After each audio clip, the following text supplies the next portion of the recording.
Hello students, हम पढ़ रहे थे chapter 7 conservation of plants and animals. इस चैप्टर में जितनी भी टर्मिनोलॉजीज थी, जितना भी थ्योरेटिकल पोर्शन था, हम सारा कवर कर चुके हैं। अब हम इस चैप्टर के एक्सरसाइज करते हैं। सोल्ड एक्सरसाइज आप बुक से कर लेना, वो आपको होमवर्क भी दिया था। अब हम इसके अनसोल्ड एक्सरसाइजेज करते हैं। अनसोल्ड एक्सरसाइज में जो फर्स्ट पार्ट ए पार्ट दिया है वो है very short answer type questions, यानी कि जो क्वेश्चन दिए हुए हैं उनका बिल्कुल ही शॉर्ट में आंसर आपने देना है। ये very short answer type questions हैं। इसमें जो फर्स्ट क्वेश्चन है वो देखते हैं। How does deforestation affect soil fertility? कि जो डिफोरेस्टेशन होता है वो सॉइल की फर्टिलिटी को कैसे अफेक्ट करता है। सॉइल की फर्टिलिटी का मतलब क्या होता है? सॉइल की, मिट्टी की जो गुणवत्ता होती है, यानी कि वो कितनी उपजाऊ है, कितनी उपजाऊ नहीं है, वो फर्टिलिटी होती है, गुणवत्ता होती है। ठीक है, तो मिट्टी की गुणवत्ता या सॉइल फर्टिलिटी को डिफोरेस्टेशन कैसे अफेक्ट करता है। अब डिफोरेस्टेशन का मतलब क्या होता है? अगर हम लार्ज स्केल पर पेड़ों को काटते रहते हैं, large scale cutting of trees is called deforestation. तो डिफोरेस्टेशन अगर किया जाता है, हम अपने यूज के लिए, हम अपने ऑब्जेक्टिव्स के लिए डिफोरेस्टेशन करते हैं, तो वो डिफोरेस्टेशन सॉइल की फर्टिलिटी को कैसे अफेक्ट करता है। तो ये क्वेश्चन का हमें आंसर देना है वेरी शॉर्ट में। तो हम इस क्वेश्चन का आंसर क्या कैसे देंगे? हमने क्या किया था, कॉन्सिक्वेंसेस पढ़े थे डिफोरेस्टेशन के। तो डिफोरेस्टेशन के जब हमने कॉन्सिक्वेंसेस पढ़े थे तब हमने देखा था कि डिफोरेस्टेशन की वजह से क्या होता है, सॉइल इरोजन होता है, ठीक है, और डेजर्टिफिकेशन भी होता है। सॉइल इरोजन का क्या मतलब होता है? सॉइल इरोजन क्या होता है, जो अपर लेयर होती है सॉइल की, वो क्या हो जाती है, रिमूव हो जाती है। तो the removal of upper layer of soil due to deforestation is called soil erosion हम बोलते हैं। और उसकी वजह से क्या होता है, जो नीचे वाली जो लेयर होती है सॉइल की, वो ऊपर आ जाती है, और वो क्या होती है, मतलब पथरीली होती है, उसमें ज्यादा स्टोन्स होते हैं, वो इतनी ज्यादा फर्टाइल नहीं होती। तो इस तरीके से सॉइल की फर्टिलिटी खत्म हो जाती है। दूसरा क्या होता है, डेजर्टिफिकेशन होता है, यानी कि ज्यादा डिफोरेस्टेशन की वजह से पूरा मिट्टी मिट्टी हो जाता है, पूरा रेगिस्तान टाइप बन जाता है, और डेजर्टिफिकेशन हो जाता है। और वो जो डेजर्टिफिकेशन होता है वो उसकी फर्टिलिटी भी सॉइल की कम होती है। ठीक है, तो इस तरीके से डिफोरेस्टेशन क्या है, सॉइल फर्टिलिटी को अफेक्ट करता है। तो इसका आंसर क्या लिखेंगे हम कि deforestation leads to soil erosion and desertification. हम क्या लिखेंगे, deforestation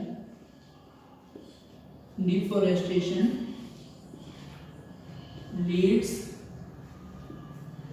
to soil erosion and desertification.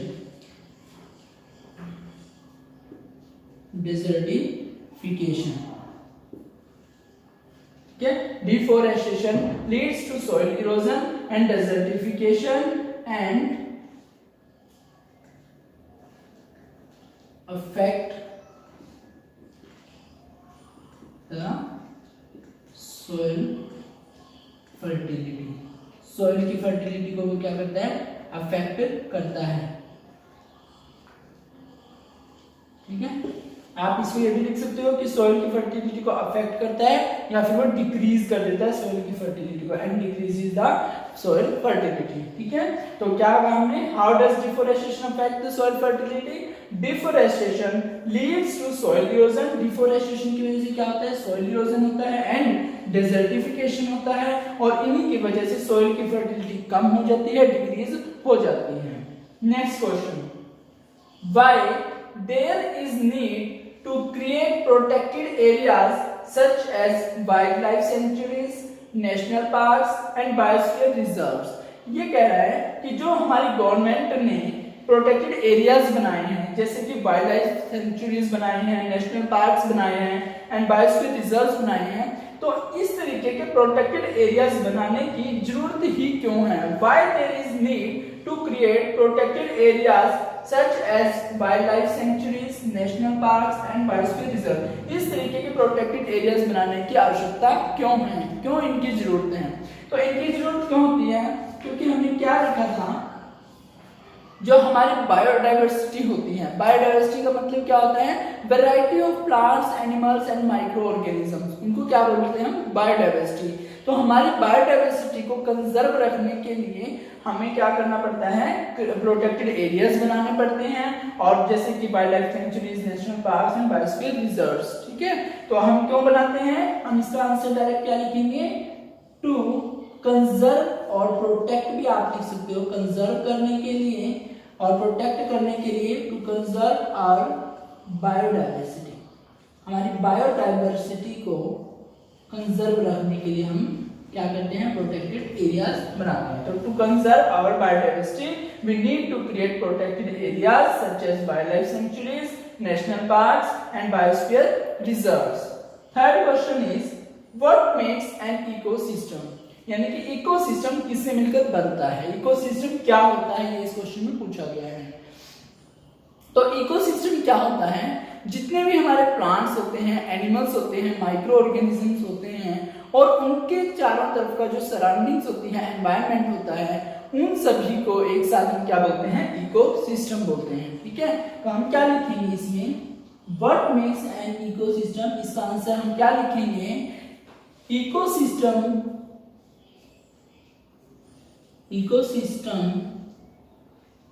consists of all the plants,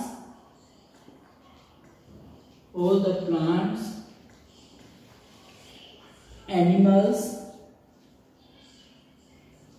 and microorganisms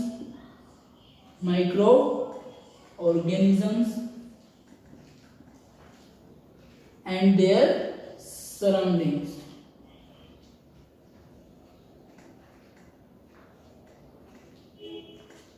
clear, यानी कि इकोसिस्टम क्या होता है, इकोसिस्टम कंसिस्ट ऑफ, इकोसिस्टम क्या होता है, ऑल द प्लांट्स, सारे के सारे प्लांट्स होते हैं, ठीक है, ऑल द प्लांट्स, सारे के सारे एनिमल्स होते हैं, माइक्रो ऑर्गेनिजम्स होते हैं, और उनकी सराउंडिंग होती है, उनका एनवायरनमेंट होता है, ठीक है। तो eco what makes an ecosystem, all the plants, all the animals, all the microorganisms and their surroundings makes the ecosystem.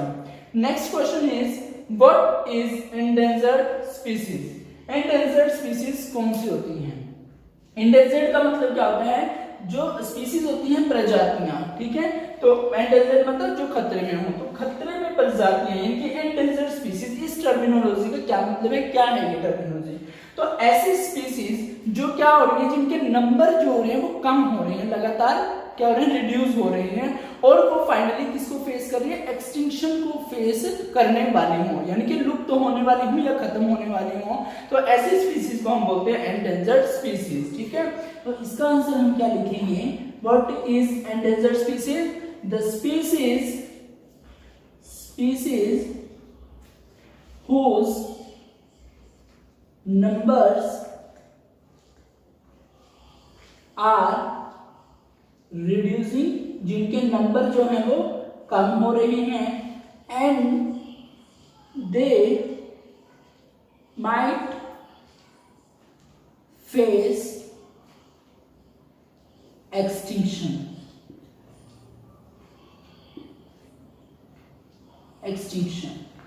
ठीक है। यानी कि ऐसी स्पीशीज जिनके नंबर कंटिन्यूअसली रिड्यूस हो रहे हैं, कम हो रहे हैं, and they will might face extinction, और वे लुप्तता या फिर हम कहीं वो खत्म होने वाली हों, तो उन स्पीशीज को हम बोलते हैं endangered species. Next question is name the act instrumented by the government of India to conserve the forest, यानी कि उस एक्ट का नाम बताना है जो हमारी गवर्नमेंट ने, इंडिया की गवर्नमेंट ने लागू किया है, अप्लाई किया हुआ है, टू कंजर्व द फॉरेस्ट, जंगलों को कंजर्व करने के लिए, ठीक है। तो उस एक्ट का हमें क्या है, नाम बताना है। तो इस क्वेश्चन का आंसर क्या हो जाएगा, 1972 एक्ट बनाया गया था इंडिया गवर्नमेंट के द्वारा हमारी फॉरेस्ट को कंजर्व करने के लिए। तो आंसर क्या होगा, 1972 एक्ट। आप इसको लिखोगे फॉरेस्ट कंजर्वेशन एक्ट भी लिख सकते हो, फॉरेस्ट कंजर्वेशन या फिर प्रोटेक्शन एक्ट भी लिख सकते हो, प्रोटेक्शन एक्ट, ठीक है। 1972 फॉरेस्ट प्रोटेक्शन एक्ट या फिर कंजर्वेशन एक्ट भी आप लिख सकते हो, ठीक है। तो हमने क्या है एक्सरसाइज का फर्स्ट ए पार्ट हमने कर लिया जिसमें very short answer type questions थे। इसके 5 पार्ट दिए थे और पांचों पार्ट्स हमने अच्छे से पढ़ लिया है, देख लिया है। और अब हम नेक्स्ट पार्ट करते हैं शॉर्ट आंसर टाइप क्वेश्चंस। अब हम नेक्स्ट क्वेश्चन पार्ट करते हैं एक्सरसाइज का बी पार्ट है शॉर्ट आंसर टाइप क्वेश्चंस। इसमें हमने शॉर्ट आंसर्स में शॉर्ट आंसर देने हैं क्वेश्चंस के। इसका फर्स्ट जो क्वेश्चन है वो क्या है, how is the life of people living in forest disrupted due to deforestation. ये पूछ रहे हैं कि डिफोरेस्टेशन की वजह से जो पीपल फॉरेस्ट में रहते हैं उनकी लाइफ कैसे डिसरप्ट होती है, कैसे डिस्टर्ब होती है, कैसे खराब होती है। तो ये बताना है, यानी कि डिफोरेस्टेशन की कॉन्सिक्वेंसेस की बात यहाँ पर कर रहे हैं। जब हमने डिफोरेस्टेशन की कॉन्सिक्वेंसेस पढ़ी थी तो वहां पर हमने पढ़ा था डिस्ट्रप्टिव लाइवलीहुड, ठीक है। यानी कि हमने जब कॉन्सिक्वेंसेस पढ़ी थी तो हम इस क्वेश्चन का आंसर वहां पढ़ चुके हैं। अब हम यहाँ पर डिस्कस करेंगे, आप नोट उस क्वेश्चन का आंसर वहां से कर सकते हैं। कहां से करना आपने नोट इस क्वेश्चन का आंसर, डिस्ट्रप्टिव लाइवलीहुड, जो कि एक पॉइंट दिया हुआ है इसमें कंजर्वेशन ऑफ डिफोरेस्टेशन में। तो हमने उस टाइम पे क्या पढ़ा था कि जो भी इनहेबिटेंट्स होते हैं, जो भी मतलब एनिमल्स होते हैं या फिर हम ह्यूमंस बोल सकते हैं, वो फॉरेस्ट पे रहते हैं, फॉरेस्ट के अंदर रहते हैं या फिर फॉरेस्ट के आसपास रहते हैं। तो वो फुली डिपेंडेंट होते हैं फॉरेस्ट से मिलने वाले प्रोडक्ट से। जो भी यहाँ से लकड़ी मिलती है उन्हें या फिर हम कहें जो भी फ्रूट्स मिलते हैं, वेजिटेबल्स मिलते हैं, वो टोटली डिपेंडेंट होते हैं फॉरेस्ट पे, ठीक है। अगर डिफोरेस्टेशन होगा तो फॉरेस्ट खत्म हो जाएंगे, ठीक है। लार्ज नंबर ऑफ ट्रीज वहां से कट हो रहे हैं तो वहां से जो फॉरेस्ट के जो प्रोडक्ट्स हैं उनमें कमी आएगी। अगर फॉरेस्ट के प्रोडक्ट में कमी आ रही है तो जो फॉरेस्ट में रहते हैं लोग, उन्हें एक तो फॉरेस्ट की कमी होने की वजह से उन्हें वहां से भागना पड़ेगा, माइग्रेट करना पड़ेगा वहां से। और दूसरा क्या है, वहां पर खाने की भी कमी हो रही है उनके लिए, तो उन्हें क्या है वहां से उस जगह को छोड़कर जाना पड़ेगा। तो उन्हें क्या वहां से माइग्रेट करना पड़ेगा। उनकी जो आजीविका है, लाइवलीहुड है, पूरी तरीके से डिस्टर्ब हो जाती है। तो इस तरीके से जो डिफोरेस्टेशन है वो डिस्टर्ब करता है लाइफ को पीपल की जो कहाँ रहते हैं, फॉरेस्ट में रहते हैं, ठीक है। हमने इस क्वेश्चन को यहाँ डिस्कस कर लिया, आप नोट कर लेना कॉन्सिक्वेंसेस से। Next question is what do you understand by flora and fauna of a region. किसी भी रीजन के, क्षेत्र के, एरिया के फ्लोरा और फौना से आप क्या समझते हैं। हमने पढ़ा था कि फ्लोरा क्या होते हैं, किसी भी एक पर्टिकुलर एरिया में पाए जाने वाले जो प्लांट्स होते हैं उनको हम फ्लोरा बोलते हैं। एंड किसी भी पर्टिकुलर एरिया में पाए जाने वाले एनिमल्स को हम क्या बोलते हैं, फौना बोलते हैं, ठीक है। तो फ्लोरा क्या है, the plants found in a particular area are called flora and the animals found in a particular area are called fauna, ठीक है। तो फ्लोरा और फौना ये जरूरी नहीं है कि मतलब एक ही जगह पाए जाते हैं, ये बेशक अलग अलग जगह पाए जाते हैं पर ये लार्ज अमाउंट में पाए जाते हैं। तो उस एक पर्टिकुलर एरिया के लिए वो क्या हो जाते हैं, फ्लोरा हो जाते हैं। ऐसे एनिमल्स की अगर हम बात करें तो वो पर्टिकुलर एरिया के लिए क्या हो जाते हैं, फौना हो जाते हैं, ठीक है। Next question is name the 3 national parks of India. हमें इंडिया के 3 नेशनल पार्क्स बताने हैं and also state which animals are protected there. और उन नेशनल पार्क्स में कौन कौन से जो एनिमल्स हैं वो प्रोटेक्टेड हैं वो हमें बताना है। तो जब हम नेशनल पार्क की बात कर रहे हैं तो हमारे इंडिया में about 118 and more than 180 national parks हैं। तो उनमें से हमें कोई भी 3 नेशनल पार्क्स बताने हैं और उनमें कौन कौन से एनिमल्स प्रोटेक्टेड हैं वो भी हमें बताने हैं। तो अब हम देखते हैं नेशनल पार्क कौन कौन से हम बता सकते हैं। इसको हम लिखते हैं इस क्वेश्चन का आंसर। इस क्वेश्चन में नेशनल पार्क हम क्या क्या बता सकते हैं। एक नेशनल पार्क को हम बता सकते हैं Jim Corbett national park, Jim Corbett national park, national park, ठीक है। दूसरा हम इसमें बता सकते हैं Kanha national park, Kanha national park, Kanha national park. और एक हम इसमें बता सकते हैं गिर फॉरेस्ट नेशनल पार्क, ठीक है।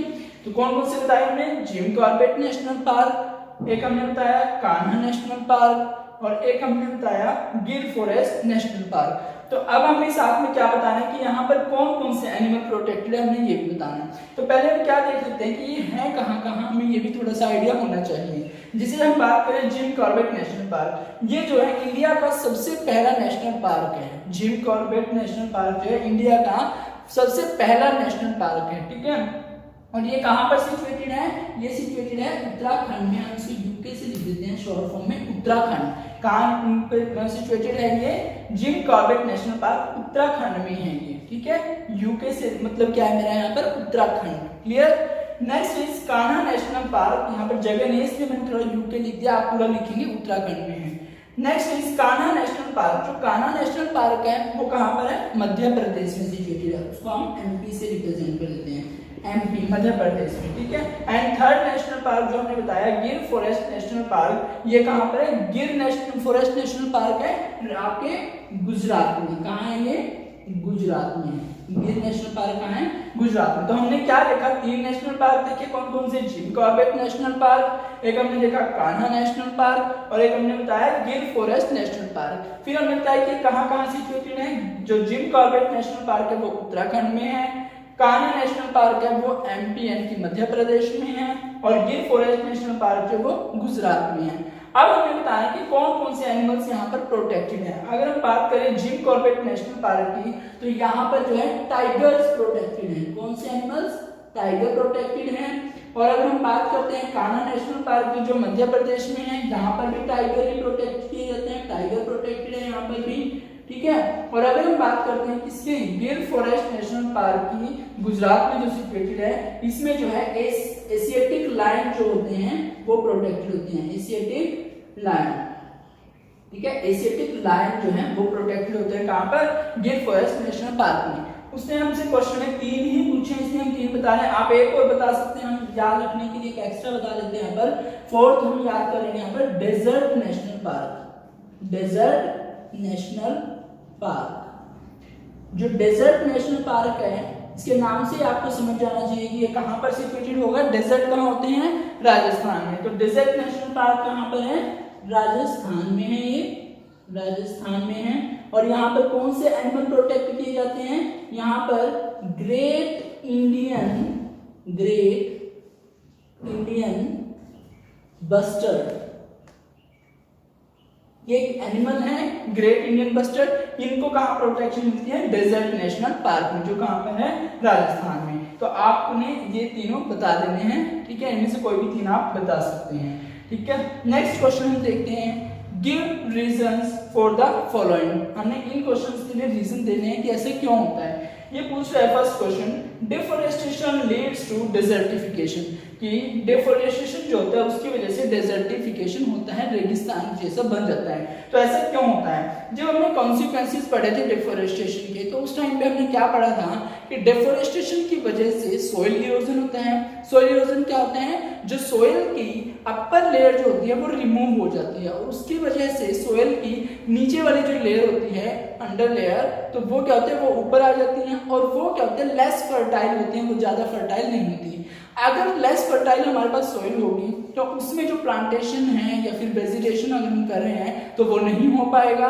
उसकी वजह से क्या है, वो सारी की सारी जो जमीन हमारी होती है वो बंजर हम बोल देते हैं, डेजर्ट बन जाता है, एक तरीके से रेगिस्तान के रूप में कन्वर्ट हो जाती है। तो जो फर्टाइल सोइल थी वो किस में कन्वर्ट होगी, डेजर्ट में। तो उसी को क्या बोला जाता है, डेजर्टिफिकेशन। तो ये क्यों हो रहा है, सोइल इरोजन की वजह से। और सोइल इरोजन क्यों हो रहा है, डिफॉरेस्टेशन की वजह से हो रहा है।